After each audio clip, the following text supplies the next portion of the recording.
بسم اللہ الرحمن الرحیم۔ دستور ٹی وی کے ناظرین السلام علیکم۔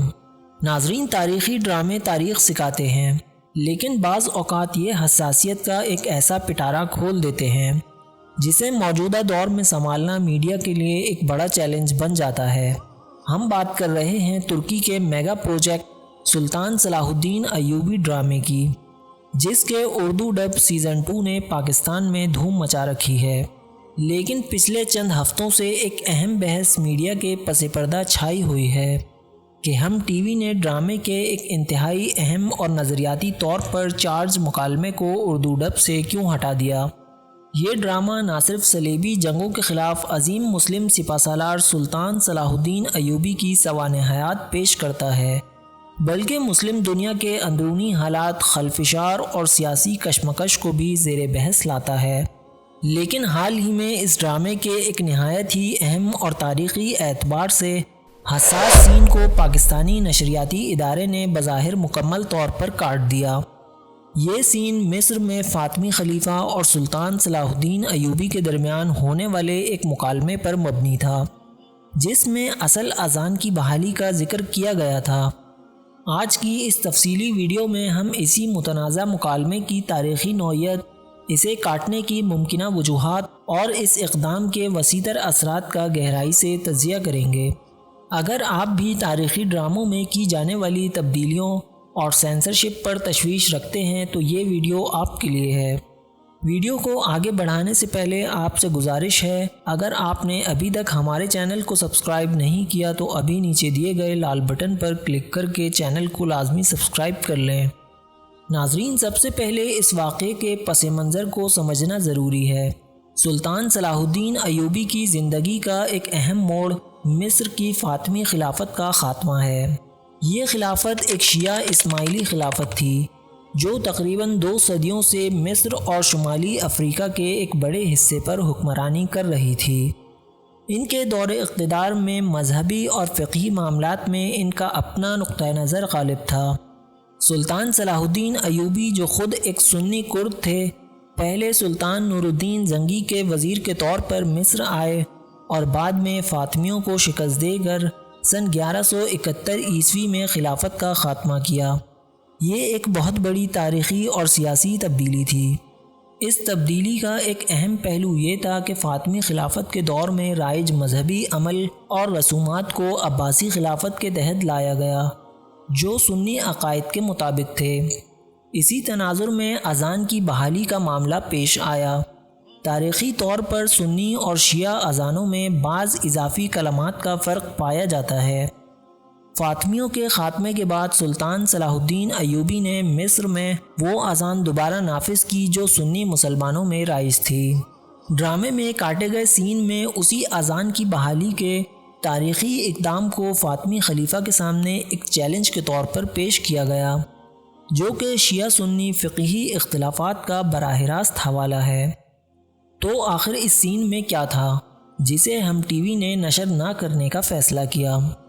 ناظرین، اصل ترکی اور بین الاقوامی ورژن میں سلطان صلاح الدین ایوبی اور فاطمی خلیفہ کے درمیان ایک نہایت جرأت مندانہ اور بے باک مکالمہ ہوتا ہے۔ جب خلیفہ سلطان صلاح الدین ایوبی سے ان کے اقدامات کے بارے میں سوال کرتے ہیں تو سلطان صلاح الدین ایوبی ایک فیصلہ کن انداز میں جواب دیتے ہیں۔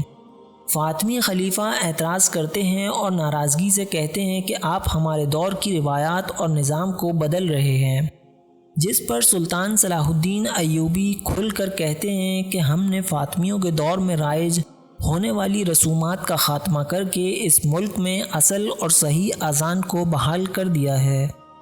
یہ جملہ بظاہر سادہ لگ سکتا ہے، لیکن در حقیقت یہ 2 مختلف فقہی مکاتب فکر کی طرف اشارہ کرتا ہے۔ فاطمی خلافت کے دور میں جو اذان رائج تھی، اس میں وہ الفاظ تھے جو سنی فقہ میں استعمال نہیں کیے جاتے۔ سلطان صلاح الدین ایوبی نے سنی فقہ کی اذان کو نافذ کر کے ایک واضح مذہبی پیغام دیا کہ مصر اب سنی عباسی خلافت کے تابع ہو گیا ہے، اور یہی وہ مکالمہ ہے جو پاکستان میں نشر ہونے والے ورژن سے مکمل طور پر غائب کر دیا گیا۔ اب آتے ہیں سب سے اہم سوال کی طرف، آخر ہم ٹی وی نے اس مکالمے کو کیوں کاٹا؟ اس کے پیچھے کئی پیچیدہ اور حساس وجوہات ہو سکتی ہیں جن کا تعلق براہ راست پاکستان کے مذہبی اور سینسرشپ کے ماحول سے ہے۔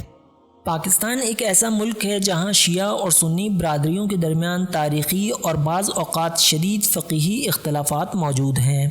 ان اختلافات میں اذان کا مسئلہ بھی شامل ہے۔ نشریاتی ادارے کو خدشہ ہوگا کہ اگر یہ مکالمہ نشر ہوا جس میں صلاح الدین ایوبی اصل اذان کی بحالی کا ذکر کر رہے ہیں تو اس کا غلط مطلب لیا جا سکتا ہے۔ یہ بات ملک میں موجود کسی ایک مکتبہ فکر کو ناراض کر سکتی ہے اور اس سے فرقہ وارانہ کشیدگی پیدا ہونے کا خطرہ ہو سکتا ہے۔ ڈرامے کا مقصد اسلام کی عظمت کو دکھانا ہے، نہ کہ مسلمانوں کے درمیان موجود اختلافات کو اجاگر کرنا، لہٰذا ممکن ہے کہ انہوں نے امن عامہ کو مقدم رکھتے ہوئے یہ فیصلہ کیا ہو۔ اس کے علاوہ پاکستان میں میڈیا پر نشر ہونے والے مواد کے لیے سینسرشپ کے سخت قواعد ہیں۔ ان قواعد میں خاص طور پر ایسے مواد پر پابندی ہوتی ہے جو کسی مذہبی فرقے کے جذبات کو مجروح کرے، فرقہ واریت کو ہوا دے یا ملک میں افراتفری پیدا کرے۔ یہ مکالمہ بظاہر ان اصولوں کی خلاف ورزی کی زد میں آ سکتا تھا۔ ناظرین، ڈرامے میں سینسرشپ ایک طرف، لیکن ہمیں اس کی تاریخی حقیقت کو بھی جاننا چاہیے۔ سلطان صلاح الدین ایوبی ایک مجاہد کے ساتھ ساتھ اہل سنت کے ایک بڑے عالم بھی تھے۔ ان کا بنیادی مقصد صرف صلیبیوں کو شکست دینا نہیں تھا، بلکہ مسلم دنیا کو سنی عباسی خلافت کے پرچم تلے متحد کرنا بھی تھا۔ مصر میں فاطمیوں کی حکومت کا خاتمہ دراصل سنی عقائد کی بحالی کی ایک تحریک تھی۔ صرف اذان نہیں بلکہ خطبہ، عدالت کا نظام اور تعلیمی نظام بھی فاطمی اسماعیلی فقہ سے ہٹا کر سنی فقہ میں بدل دیا گیا۔ یہ تاریخ کی ایک ثابت شدہ حقیقت ہے۔ ڈرامہ اس تاریخی حقیقت کو پیش کر رہا تھا کہ سلطان صلاح الدین ایوبی نے جرأت مندانہ انداز میں فاطمی حکومت کے تمام اثرات کو ختم کر دیا۔ اسے کاٹنا دراصل ڈرامے کے تاریخی کردار کو کمزور کرتا ہے، جو اس کی سچائی پر مبنی نوعیت کو متاثر کرتا ہے۔ کیا ایک تاریخی ڈرامے میں صرف سیاسی اور مذہبی احتیاط کی خاطر تاریخ کو مسخ کر دینا چاہیے؟ آپ کا اس سارے معاملے پر کیا خیال ہے؟ ہم ٹی وی کا یہ فیصلہ صحیح تھا یا غلط؟ کیا ڈراموں میں سینسرشپ ضروری ہے یا یہ تاریخ کو بگاڑنے کے مترادف ہے؟ ہمیں اپنی قیمتی رائے سے نیچے کمنٹ سیکشن میں ضرور آگاہ کریں۔